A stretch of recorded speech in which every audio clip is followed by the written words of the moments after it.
Alright, so we're gonna jump into another Dragon's Dogma 2 IGN first video. Today we're checking out the preview. I guess their thoughts after 10 hours of gameplay. So we're not gonna waste any time. We're gonna jump right into it. And yeah.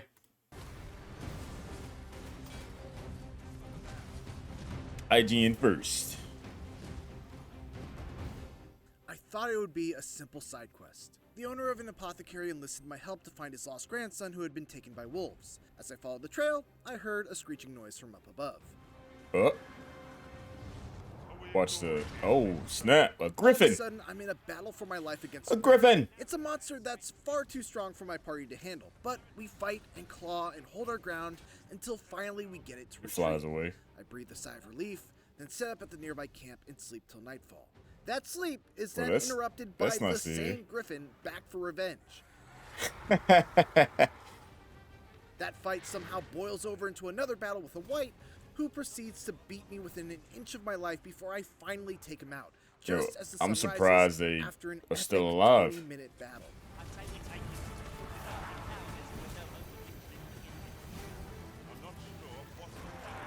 Oh, this game is gonna be great.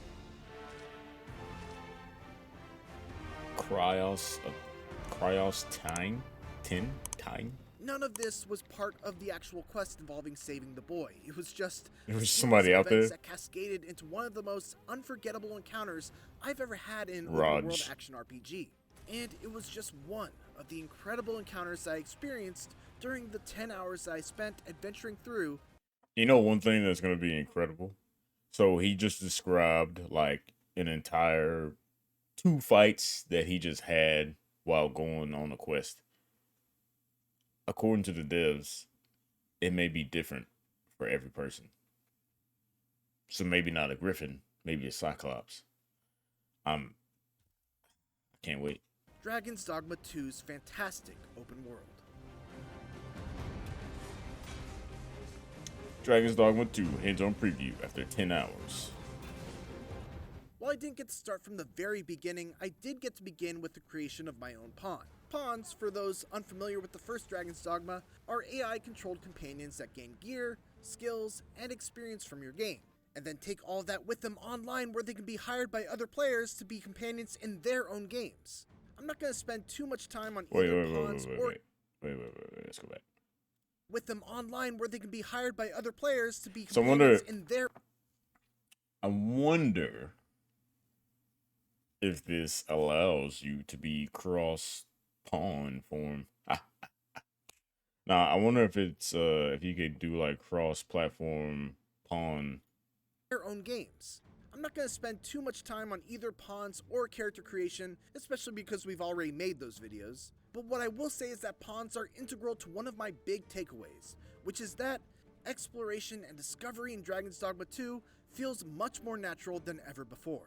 First and foremost, there are no more quest boards. There are no markers that appear above people's heads letting you know who's got a quest, and any sort of symbols placed on your map to let you know of points of interest are kept to a minimum. As such, you'll really rely on your pawns and NPCs to guide you through Dragon's it's really just world. Get out there and do it. Talk to people. More often than not, be the ones to approach you with opportunities for side quests, as opposed to it being the other way around. Say, you wouldn't happen to have seen a pretty stone? You there! Did you see Okay, that's cool. I like that. Also point out objects of interest, but it probably can get really annoying though. Boulders that can be destroyed to find a path that leads to treasure. If you need that destroyed, I'm your pawn. Shall I assist? Or if they already have knowledge of a quest from their owner's game, they will straight up lead you to those quests if you give them the go-ahead. All of this leads to a style of exploration and adventuring that feels very organic and appropriately rewarding, very much in the same way that Elden Ring and the 2 most recent Zelda games do. As alluded to in the what is that? Preview, you also never really know what was that once you set out to pursue a quest. That wasn't an ogre. The very act That wasn't an ogre. What was it? Leads to a style of exploration and adventuring that feels very organic and appropriately rewarding. Looked like it had very horns, much in the same like big way that horns. Elden Ring and the 2 most recent Yeah, look at that. Zelda games do. Yeah, that definitely has horns. As alluded and it has an axe or to mace. Intro to this preview, you also never really know what to expect once you set out to pursue All right, a quest. new monster. The very act of exploring beyond the safety of the city's walls is unpredictable, dangerous, and The enticing, ogre. which is why it's so He's exciting. about to go eat him. Everybody's dead in this party. Power fantasies. Over the course of my 10 hours, I got to play with a total of 5 vocations: Fighter, Mage, Warrior, Sorcerer, and Trickster, which you can watch a whole other video Okay, all so about. he Unlike got the first the game, typical. which had you unlocking advanced vocations simply by leveling up the base ones, the 2 advanced vocations were actually unlocked via a quest. After visiting the vocation Okay, guild, that's cool. I was given a quest to retrieve a greatsword and an archstaff, and after doing so, I unlocked both the warrior and sorcerer vocations. I don't know if all of them will be unlocked this way, and I didn't get a chance to I hope unlock they any are. of the hybrid ones, like Mystic Spearhand or Magic Archer, but I definitely like the idea of not having to grind vocations in order to unlock others. My personal Nah, favorite that was the fun in it. Like grinding discipline, grinding your character, learning your character, getting the stats. That's really the reason why you want to level up any other vocation. Now, obviously it may be different in Dragon's Dogma 2, but in Dragon's Dogma the original, that was the whole point of like leveling different vocations just to get the stats from it. Even if you didn't want I it. got to try was by far the warrior, who maintains the fantasy of being the great sword-wielding badass that brings giant beasts to their knees with Yeah, just this is one cool. I charged like that. strike, I like but the helmet. also adds a few more tricks to their repertoire. Director Hideaki Itsuno heard feedback that the warrior didn't feel like a super viable vocation in the first game, and thus worked hard to give them some new elements to bring out their strengths. So it was For more or less starters, like a we've really jacked good up the warrior's offense and pawn. destructive power, to the point where it's unfair. In exchange, its abilities take a little longer to execute. This makes the vocation somewhat Okay, difficult so to use. warrior That's OP? where the tackle comes into play. If you're attacked, you can use the tackle to cause an enemy to be stunned instead of being stunned yourself, making it easier to get into the vocation. The tackle he's referring to is a new ability called Barge that allows the warrior to execute a quick shoulder bash, even while they're charging an attack, to interrupt and potentially stun any enemy that's trying to stuff their attack. The vocation, after all, is So built it's around just being a able to stun charge in up between massively powerful fighting. attacks that deal humongous damage. So this small So it's change probably- goes a long way in making Probably if you figure out how to do that stun, warrior's probably broken. Because you can probably chain it with different moves and combos, and it's probably broken. it a little easier to get those big shots off. My favorite new addition for the warrior, though, is a passive skill that allows you to swing regular attacks much more quickly if you're able to precisely time your next button press with when the attack actually lands. This gives Okay, a that's nice cool. rhythm to the warrior's combat and allows a skilled player to compensate for the typical weakness of having a very slow attack, while still making those very slow and powerful attacks still feel like they have their own place in the warrior's skill set. Also, if you're like me and enjoy the feeling of leaping off cliffs and slamming your weapon down on a monster's head, this is the vocation for you. That was I dope. unfortunately didn't get deep enough into the sorcerer vocation to see any of the really big, crazy spells that they're so beloved for, but what I really enjoyed about the sorcerer was the addition of a unique skill called Galvanize. This What's allows that? you to go into a stance that recovers your stamina extremely quickly, which is especially Oh, useful for the that's cool. sorcerer due to the fact that their spells take so long to cast. To shorten those Yeah, spells, that's really you need good. to use a skill called Quick Spell, which allows you to spend stamina to reduce a spell's cast time. All of this leads to a careful balance of preparing to cast a powerful spell, using Quick Spell to shorten its cast time, and then making note of whether you have enough stamina to cast another spell, or whether you have to break away and use Galvanize to get your stamina back up. It's a fun dance that made Sorcerer feel a lot more active than in the past. Sorcerer's probably gonna be still broken because it was broken in the first one. Dragon's Dogma 2's open world is enormous, reported to be roughly 4 times the size of the already huge map in the first game. And I love that. 4 times the size of Dragon's Dogma, the original. Do you all know how big the Dragon's Dogma 1 map was? It literally took me, I remember when I first started playing Dragon's Dogma, the first one, to get to the Griffin Palace or the Coliseum where you fight the Griffin. Sorry for the spoilers. It took me like 20 minutes to get there. Like, it was ridiculous. Because at that point, I didn't have like fast travel points. It was ridiculous.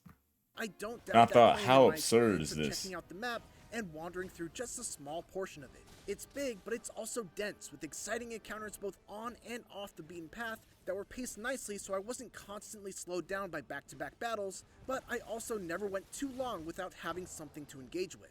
I One love thing that. that was important to Itsuno and the team at Capcom was making sure that the players really felt the distance that they were traveling as they explored. To that end, fast travel is very limited like in the first game. You can only travel between discovered port crystals, and every time you do, you must expend a fairy stone, which are I love highly that. valuable items that don't come cheap and aren't easily found. Shall we make use of it? Make sure you explore. I love it. Another option you have for getting around is using an ox cart, which is relatively cheap, but they are limited in the fact that you can't choose where you travel. The main one that I found only went from the capital city of Vernworth to the checkpoint town, which was far to the west. You also have to consider also that get ox attacked, carts don't are they? not a completely safe way to travel, as they often will be ambushed by all manners of beasts. Of course, you can just hoof it on foot, which is where you'll truly feel the weight of that distance, especially due to the new health restoration mechanic known as the loss gauge. In the first game, you'd be able to heal your entire life bar by using health restorative items, and recoverable gray health with spells. In Dragon's Dogma 2, however, every hit diminishes a portion of your max health, and the only ways to restore it are either by finding a campfire to rest at, or returning to an inn and resting for the night. Fortunately, Okay. if you rest at a That's kind of campfire, cool. I don't know you if I can like also it, cook but some that's meat kind of and cool. get some much needed buffs, in addition to restoring all of your life. But there's a risk involved with resting at a campfire as well. The flames may attract monsters to your campsite, and as I mentioned at the beginning of this preview, you could actually wake up to an angry griffin coming back to finish what it started. What it all comes down to is this. Virtually every action in Dragon's Dogma 2 has some combination of a cost and a risk tied to it. Fairy stones are risk-free travel, but they come at a very steep price. Ox carts are a low-cost but moderately risky method of travel, and traveling on foot is free, but extremely risky. Then you must also consider Nah, whether that's it's where the worth fun it to press happens. on in a quest line with low max That's where health, all the fun or backtrack happens. to a town to resupply, whether you should avoid fighting the giant tanky ogre, or risk it all on trying to bring it down for both the experience and rare material reward, whether you should keep on the less dangerous beaten path, or take a detour into the unknown. Yo, In the everybody's 10 hours dead. that I played, these were very compelling decisions to have to make. But the real test will be whether those decisions remain compelling or turn exhausting in hour 20 or 30 when the map has expanded dramatically and you still have quests remaining to complete in a town that you're super far away from. Hypotheticals aside though, I love just about every moment that I spent playing Dragon's Dogma 2 during this Sweet, preview love to window. hear it, It 'cause doubles IGN down never on really everything that I gives, loved from the first game. Makes like, some smart decent improvements to the reviews, way at quests least. are handled and how you explore its giant world, and the little taste that I got of the Vocations is a tantalizing reminder of why Dragon's Dogma is one of the best in the genre when it comes to delivering on the various power fantasies tied to the classic RPG archetypes. Even after all I played, I still feel like I just scratched the surface on what Capcom has in store for players when Dragon's Dogma 2 releases on March 22nd. Oh man, March 22nd. It's so close, but yet so far. All right.